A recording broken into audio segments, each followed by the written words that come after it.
Good morning. There's a presentation. Oh, yes. Good morning, and thank you for the introduction. I'm Yigal Unna. As mentioned, most of my career, all of my career is in the SIGINT and cyber, but the vast majority of the career was in the Shin Bet, the Shabak, the Israeli Counter-Terrorism leading agency.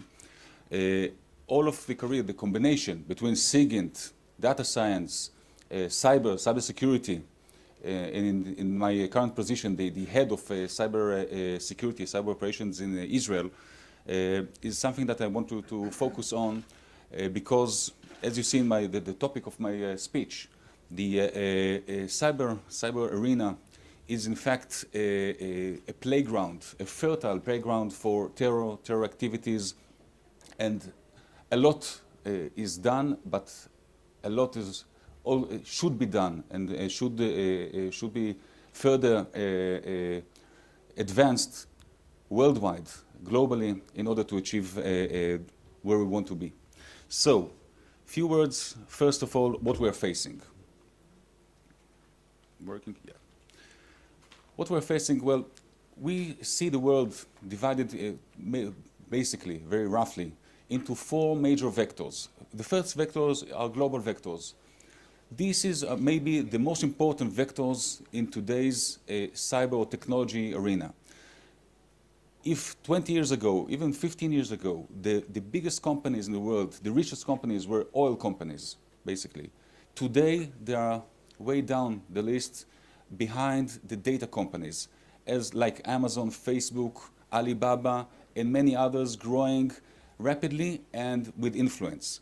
So now we're looking at a world that is racing towards more power in data, in computing and computing technologies, what we call ICT, and this is maybe the leading force or the leading vector of them all. But it's not enough, because the play rules, the ground rules are not there yet. There's still a lot of chaos. We can describe it like the period between August 1945, after Nagasaki, and before November 49, the Soviet response, the nuclear Soviet response, is still on the way. It's still converging, crystallizing, and we're not sure where it's going to land.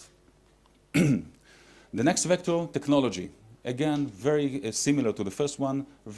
Both are influencing one another. Technology, we can focus on many topics. This is what we identify in the Israeli Directorate. The main technologies. Today, a couple of months ago, the Prime Minister launched a new initiative to focus on, to examine these 5 or 6 major technologies and where Israel wants to be the leader or the leading power in these technologies worldwide. In others, we certainly don't want to be behind, but in some of these, we can and we are a leading power and want to be even more. So we see the artificial intelligence, the cloud and remote access, the IoE, unlike IoT that everyone knows, Internet of Things, IoE is Internet of Everything, because it's not only things, it's also living tissues. It's also part of the human body that already beginning to be connected to the net, connected for medical reasons and others, for monitoring and other reasons. So we're looking for a couple of years, it's not decades, that will be more and more connected to the cyber, to the internet. And of course, authenticity, biometric, and blockchain. This is an example. I'm not sure how many of you are familiar with the term adversarial AI, adversarial artificial intelligence.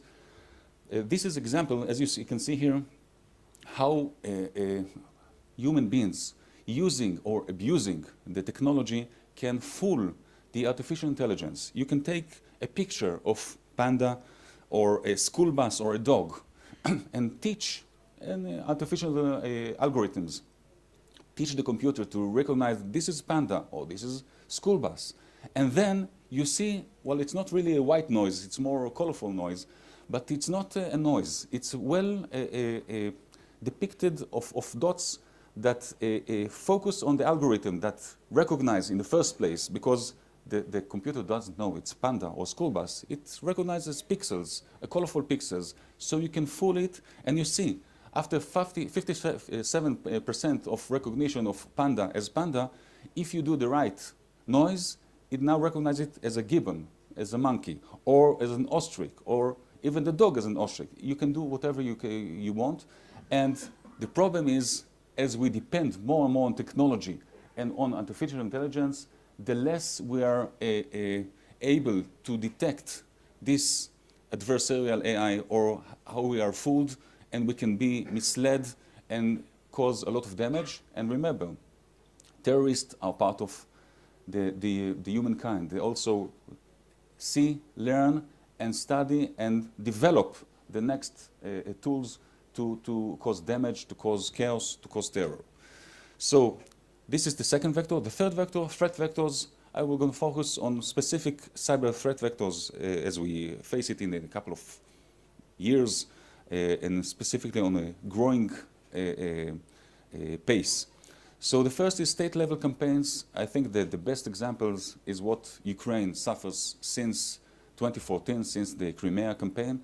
You can see it's only examples, it's not everything, but you can understand the impact of overgoing attacks, daily, monthly, yearly, dealing with daily things like the pension, paying the pensions to everyone, paying salaries, banking, airports, and electricity outage.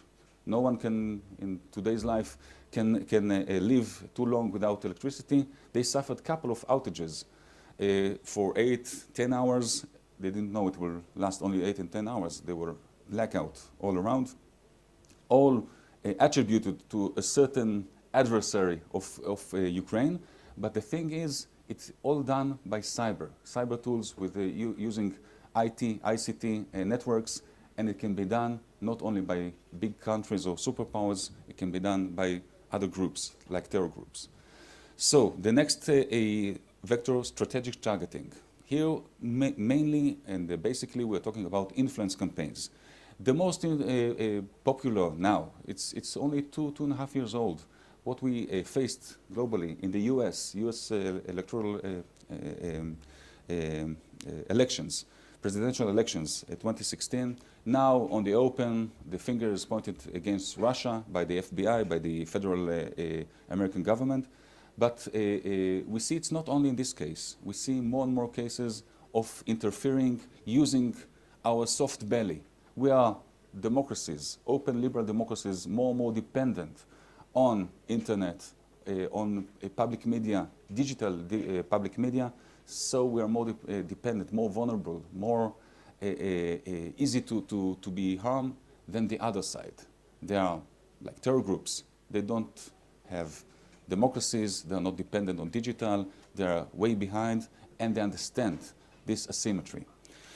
You see, just a couple of weeks ago, 11 years old a hacker in a hackathon, in a drill in the US, in Florida, managed to infiltrate even the voting system itself. But you don't need to change the result.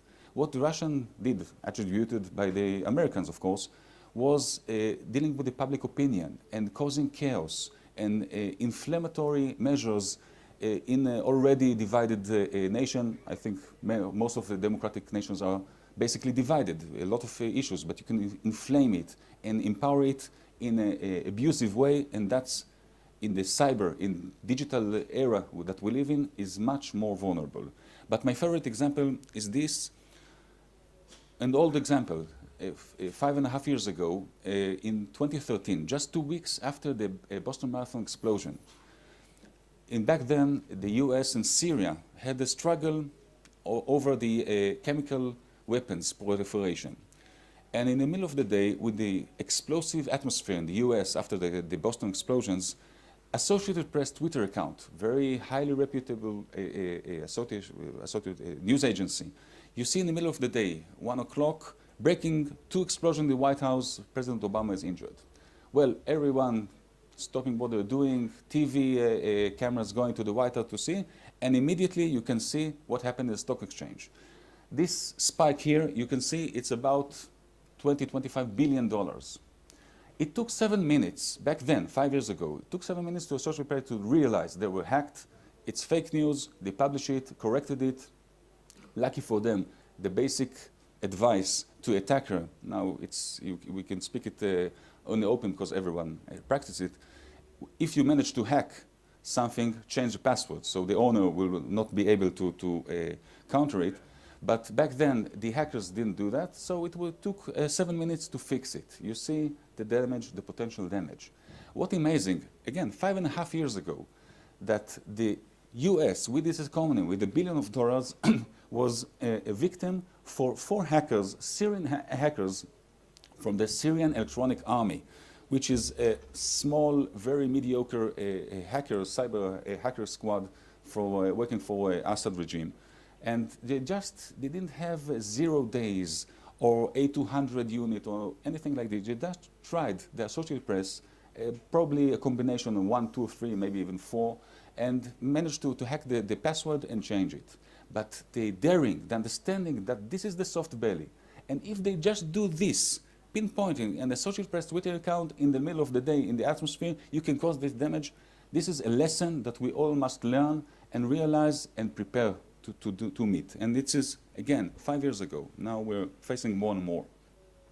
So when we're talking today in cybersecurity about how to protect critical infrastructure, we're mainly focusing not only on a specific of electricity, of course, of water, of course, but mainly of what undermines the people's trust in our system.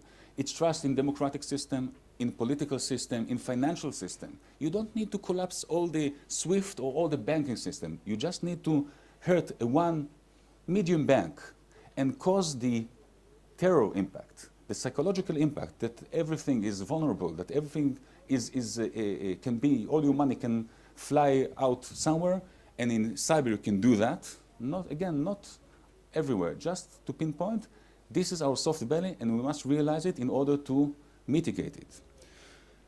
Last but not least, also intimidating, but this is the life, is what we call super weapons proliferation. A few years ago, we are looking at our intelligence assessment. As was mentioned, most of my career I was in counter-terrorism. So we had the intelligence and good intelligence, and we said, okay, the superpowers, the nation state, have strong weapons, but they're more restrained because they have more deterrence, more things to lose. The terror groups, the small groups, well, they are not restrained, they are less deterred, but they are small, they don't have the power. In nuclear power, only in Hollywood movies, God forbid, knock on wood, nuclear weapons proliferated from the superpowers to terror groups. Nothing in real life really happened, as we know. In cyber, already happened. Why? Because the warheads, the kinetical warheads, if they don't explode, they are, after launch and dropping, it's very hard to reuse them against those who launched it. Cyber is a code. If it's not self-destructed after launched, the victim can take it and reuse it, abuse it, and take advantage of a super weapon that was launched against him, if he survived it, and many times they survive, against those who launched it. It's not enough. We face, as you see, more and more leakages, insiders, Snowden effects of, again, superpower, super weapons leaking out and getting to the hands of the wrong hands, to terror groups. So the equilibrium, the equation, okay, big powers but more restrained, no longer in cyber weapons, and we see cyber weapons can cause a lot of damage. So I want to elaborate on supply chain, but we're all vulnerable to supply chain that is not manufactured in our country, in our facilities. We buy it, we don't know where it was manufactured. And of course, cybercrime, that the defining line between cybercrime and terror and national security getting very vague, the seam line is not very clear. And we have a lot of examples of how to harness cybercrime groups to other means and other needs like national security. And if you have money, terror groups many times have sponsorship, they can buy the services of such groups. I'll skip that. So last, threat actors. I won't elaborate specifically on threat actors, of course, but worth mentioning the asymmetry. As I mentioned, it's very critical to understand. It's not enough that we're high-tech and startup nation and very digitalized. In fact, this is that asymmetry that makes us more vulnerable. And everyone share the same problem. And we also face the cyber arms race.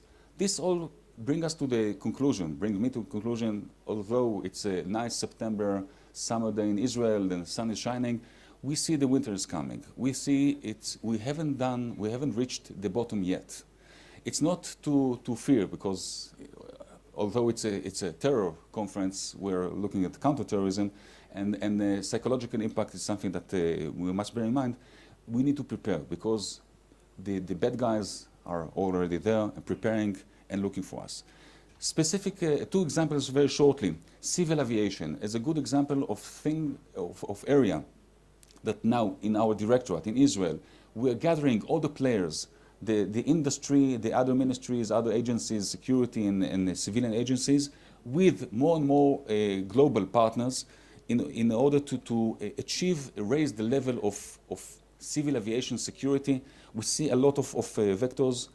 Naturally, I won't elaborate too much here, but you can try it in YouTube. For example, you see today more and more the EFB, the tablet that the pilots coming from home with a flight plan on a tablet, but that in order not to lock down in the middle of takeoff or a landing, the security measures are removed, so the screen will not lock.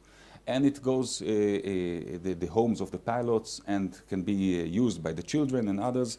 The overall level of security, well, it's far from where we want it to be. And there are other examples. And again, in civil aviation, you don't need to really cause the catastrophe, God forbid. The impact of a compromise in airport, in a shutdown of airport, of airline, or in the middle of a flight, infotainment that shows you, the anonymous guys with their frightening mask, can cause a shutting down or lowering down of the numbers of passengers, which will have immediate bad impact on economy, on tourism, on everything. And in civil aviation, we are more sensitive. If a plane crashes in Siberia, it opens the headlines all over the world because this kind of sensitivity. So we are now focusing in a global plan with partners from all over Europe, US, and others in Asia in order to raise up, because no one can achieve this only bilaterally or unilaterally. It needs joining groups. Another field is the MediSec, the medical security. When a cyber attacks mean murder, more and more things, medical things, are based on internet, connected to internet. We faced already this year, the FDA announced a first recall of medical devices that are compromised because of cyber risks. And we know, of course, WannaCry, a year ago, May, a major attack attributed to North Korean group that used, by the way, the Eternal Blue, a US supposed leaked super weapon or zero-day. They used it against all the world. Who suffered from it the most are the NHS, the British health system. A lot of numbers, 2.5 billion pounds, but the most disturbing number is 139 emergent surgeries that were postponed. Not mentioned in the official report what happened to the patients, but it doesn't seem really promising for them because of this attack, cyber attack. So what are the cure? Very shortly, the Israel government decided in 2012 to establish a civilian National Cyber Bureau. 2 years later, or 3 years later, we established the National Authority Operational Cyber Bureau. It took us another year and a half to understand that these two different agencies is not a very good idea. And since January 1st, we converged it in one cyber directorate, my directorate, I'm heading it. This is our main issues. First, securing Israeli cyberspace. And second, connected and embedded with the first one is development of Israel posture in cyber, which means global, because we understand that Israel alone cannot defend itself well unless we're working with partnerships, with cooperation, because this is the nature of internet, of cyberspace. What is our strategy? Again, very shortly, very easily, very simple, based on 3-layer framework. First of all, what we call robustness, basic hygiene, preemptive measures like washing hands and washing vegetables in the hygiene we're doing the same practices in cyber, we're putting a lot of efforts. But we understand that eventually we're going to get ill. So the second layer is what we call the resilience. It means how fast we recover from attacks, from events, and how low the damage we allow the attack to cause us. The third, and it's related to counterterrorism in the understanding it's not a biological phenomena, it's not a natural phenomena, it's done by human beings with motivation, and we're going for the next. So this is not under my directorate, this is done by the IDF, by the police, by the Shabak, by the Mossad, by the others, but we coordinate and orchestrate all the efforts, all the national efforts in order to achieve these three layers.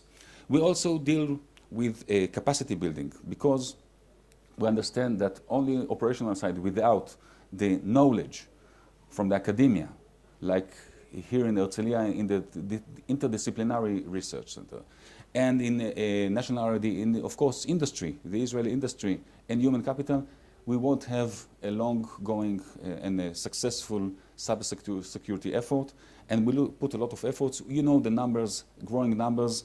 One specific numbers that you bear in mind is this annual report of the best 500 cybersecurity companies in the world, done by American Cybersecurity Ventures. They categorize and rank it. In the overall list, out of 500, you see the numbers. First is the US, but second is Israel, with 42 companies. The third is UK, and you see it's like half of Israeli companies, and a long tail afterwards. But it's not all, because the author says, okay, it's 42 that we know in Israel, but another 40 Israeli companies based physically in Israel registered in the US because of tax and stock exchanges and other issues. So it's 280 US companies to 80 Israeli companies, 3 times. The economy is 300 times, and the population is 50 times. So this is where we want to be, and we want to make it even more. If you're looking for Israeli partners, bear that in mind. And last but not least, international cooperation. As I mentioned, it's crucial, basically, and specifically in cyber, I think in counterterrorism as all, but specifically in cyber, if we don't stand united, divided we fall. And here we are putting a lot of efforts in the Directorate with Ministry of Foreign Affairs, with all the other agencies and ministries, and I'm approaching to you, all the non-Hebrew speakers here, that we're looking for partnerships with the multinational, with the global organization, with the UN, with the WEF, with the World Bank, with other agencies, OECD.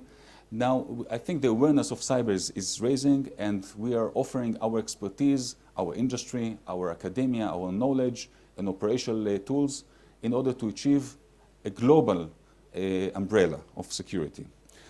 So, to summarize it, these are some similarities between what I see in counter-terror and cyber defense, very similar. First of all, whoever routes the data.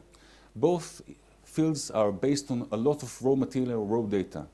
Those who can rule the data and have the insights and understand what is coming from all the data can pinpoint and find the terrorist in advance and find the cyber attacks in advance. You need to build a good data science capabilities and good cyber capabilities. Public awareness and preemptive measures. In Israel, we suffered from attacks, terror attacks. We still suffer, but in a lesser way. We managed to reduce it in a big part of public awareness, of looking for bombs, for looking for suspicious behaviors, people that wear coats in the middle of the summer and others, and it is crucial in order to achieve it. Also in cyber, and the awareness, the level of awareness globally is not too high enough. We need to do a lot of efforts in Israel and worldwide. To deal with the human perpetrator, remember, at the beginning and the end, it's not a natural phenomena, it's not a tsunami, it's not an earthquake. It's a bad people with a bad motivation. If we can pinpoint them and reach them and get them and apprehend them and bring them to justice, we take care of the problem. So it's not about just defending ourselves, it's proactive. I think both Minister Bennett and previous Minister Ya'alon mentioned it. This is the basic Israeli sentiment. Focus on the impact. Both cyber, most of cybersecurity and terror are psychological terms. They use, or they focus on the impact. What we do now in the Israeli cabinet is we are preparing the cabinet members, the decision makers, for a situation. In fact, right now we have a big financial sector cyber drill with the cooperation with the FS Isaac, the International Financial Sector Cybersecurity, in order to raise up the level and bring the decision makers to be more prepared in a case that we hope it will not happen, but eventually it may happen, in case of a big cyber attack, of outage, of something that will face it. And we see that as we prepare the psychological element as good as we can do, we are more prepared for attacks, and the damage, and I recall the second layer, the resilience. We get more resilience, we can lower the damage, the potential damage from such attacks. And last and most important, the need to cooperate. Both in counterterrorism and cybersecurity, working alone will achieve you to a very low level. Only working globally with the trusted allies, with like-minded allies like you're sitting here, it will bring us to a level that we are looking for. And shedding light everywhere is the hacker's worst nightmare. If we can achieve limelights all over the network, all over the internet, in like-minded countries, we can push back the attackers, the hackers, to their holes and deter them from going out and hurting us. In this, I hope, more optimistic words, I wish you Shana Tova, and the rest enjoy your rest of the visit in Israel, those who visit. And thank you, Boaz, for inviting me here, and thank you all.